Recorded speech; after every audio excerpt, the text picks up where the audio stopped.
이번에 알아볼 파트는 도시 재개발 파트입니다.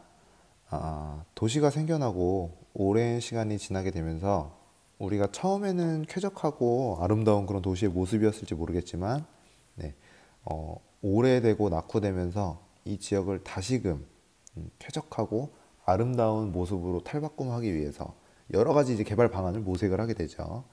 하지만 그런 개발의 방식이 또 여러 가지로 나누어질 수가 있기 때문에 그런 여러 가지 재개발 방식에 대해서 한번 알아보도록 하겠습니다. 자, 먼저 그 지역에 있던 건물들을 싹 갈아엎고 새 건물을 깔끔하게 올려버리는 그런 방식이 있어요. 여기 바로 철거 재개발이고요. 자, 그 다음에 일부 보수가 필요한 부분만을 수리해가지고 고쳐서 쓰는 수복 재개발이 있고, 그 다음 그 원래 남아있던 어떤 그 도시 경관의 어떤 가치를 유지시키고 그대로 보존하고자 하는 그런 개발 방식을 보존 재개발이라고 합니다. 자, 그러면 이 6가지 항목에 있어서 우리가 가장 양극단에 있는 철거 재개발과 보존 재개발을 비교를 한번 해보도록 할게요. 자, 원래 그 지역에 살던 사람들이 이주하는 그런 확률은 어디가 더 높을까요? 네, 철거 재개발이 더 높습니다. 자, 왜 그러냐면 재개발이 이루어진다라고 하는 것은 어떤 그 지역의 땅 가치가 많이 올랐을 때를 얘기를 해요. 그러면 그 땅을 가지고 있는 사람들은 어떻게 하길 원하냐?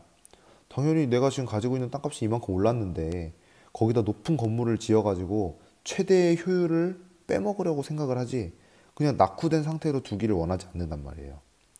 그렇게 되니까 새롭게 이제 아파트 단지를 삐까번쩍한 빌딩이나 고층 아파트들을 세우고, 근데 원래 그 지역에 살던 사람들이 물론 재개발되면서 보상을 받긴 하겠지만 새롭게 들어서는 그런 주상복합 아파트에 입주할 만한 경제적 상황이 되느냐, 그만큼의 보상은 또 해주지 않거든요. 그러니까 아무래도 이 지역에 살던 사람들은 자신의 보금자리를 이제 뺏기고 떠나가게 되는 그런 불상사가 이제 벌어지기도 하죠. 그래서 철거 재개발의 경우에는 그 지역에 살던 사람들이 많이 남아있지는 않습니다. 네, 이주율은 철거 재개발이 높고요. 사업의 규모는 누가 더 클까요? 당연히 철거 재개발이 크겠죠. 자, 지역 주민의 참여는 보존 재개발이 더 크겠죠. 철거 재개발은 거의 대기업이라든지 건설사, 어떤 이익 집단, 소수의 이익 집단이 주가 돼서 이루어지기 쉬운 반면에 보존 재개발은 진짜 그 지역을 아끼고 사랑하는 주민들에 의해서 이제 가꾸어지고, 막 벽화마을 같은 거 있잖아요, 그죠? 그런 것들 지역 주민들의 자발적 참여로 인해서 이루어지는 경우가 많습니다. 자, 물리적 고도 변화. 높은 빌딩이 많이 들어서는 데는 어디예요? 철거 재개발이겠고요. 기존 건물의 활용도는 당연히 보존 재개발이 더 높겠죠. 지역 상권. 원래 그 지역에 만들어졌던 어떤 상권이라는 게 유지되는 정도는 당연히 보존 재개발이 더 높을 겁니다. 자, 도시 재개발, 사업 방식에 따른 분류는 선생님이 앞서 설명했던 그 3가지 방식이 있고요. 대상 지역에 따른 분류는 도심을 재개발한다고 하면 도심 재개발, 그 다음에 어떤 주택, 주거지구를 재개발한다라고 하면은 주거 재개발이 되겠습니다. 보통은 도심 재개발을 하면 있던 집도 다 부시고 뭘 짓겠어요? 당연히 도심이니까 지대가 높을 거 아닙니까? 네, 선생님 같으면 높은 고층 빌딩, 업무지구를 조성하겠죠. 자, 하지만 이 재개발의 문제점은 재개발하면 그 지역에 살던 사람들이 계속해서 살기 어렵다는 겁니다. 그래서 공동체가 해체되고 상권 같은 것들이 많이 파괴되는 경우가 생겨나게 되고요. 그다음 개발업자와 원거주민, 그다음에 원거주민 안에서도 이런 재개발 사업에 찬성을 해주냐 반대하냐 등 어떤 의견이 다를 수 있기 때문에 여러 가지 그 지역 공동체가 와해되는 그런 갈등이 발생될 수 있다는 문제점이 있습니다. 자, 여기까지 해서 도시 파트를 좀 정리해 보도록 하겠습니다.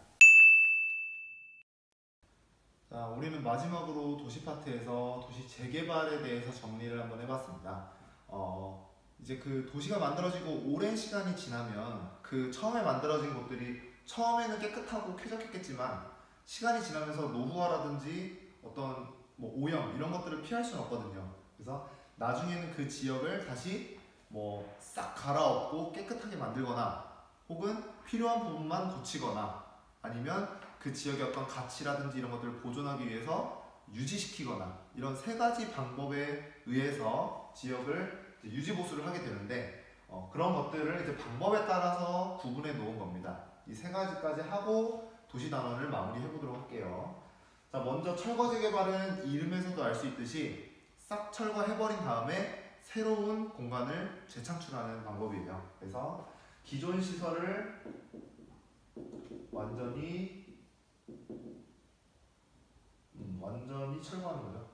완전 철거 해버리기 때문에 어떤 사람들 측면에서는 깨끗하고 쾌적해진다 라고 얘기하는 사람들도 있겠지만, 자, 거기에 원래 살고 있던 원 거주민들은요 재개발이 시행되는 곳일 경우에는 좀 많이 낙후되고 경제 상황이 안 좋은 사람들이 거주할 가능성이 커요. 근데 새롭게 만들어지는 그런 고층 주상 복합 빌딩 이런 곳에 다시 그 사람들이 들어가서 살 수 있느냐, 그런 경우는 좀 어렵거든요. 그래서 원 거주민이 그 지역에 그대로 정착할 확률이 매우 낮습니다. 철거 재개발 방식은요. 네, 그런 특징이 있을 수가 있고요. 그 다음에 수복 재개발은 이제 필요한 부분만 수리하거나 보완해서 유지하는 겁니다.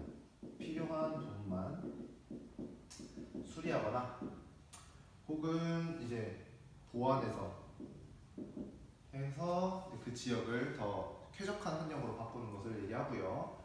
마지막 보존 재개발은 철거 재개발의 완전 반대 선상에 있는 친구라고 보시면 되겠죠. 보존 재개발은 이제 보존의 가치가 인정되는, 자, 보존